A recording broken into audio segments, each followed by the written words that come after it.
Pentru experimentul de astăzi vom avea nevoie de 2 pahare cu apă, colorant alimentar și 2 lingurițe de zahăr. Pentru început vom pune cele 2 lingurițe de zahăr într-unul dintre cele 2 pahare.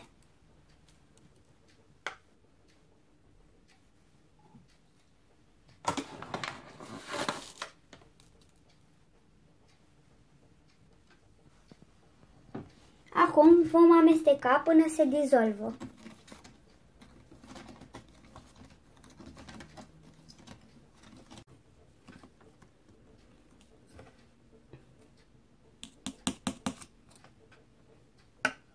Acum vom pune câteva picături de colorant alimentar în fiecare dintre cele 2 pahare.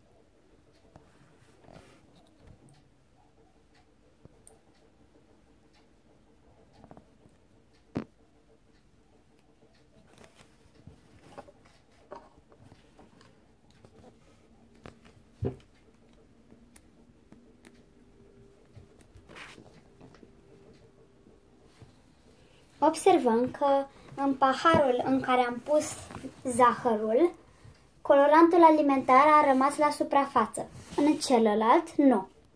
Interesant, nu?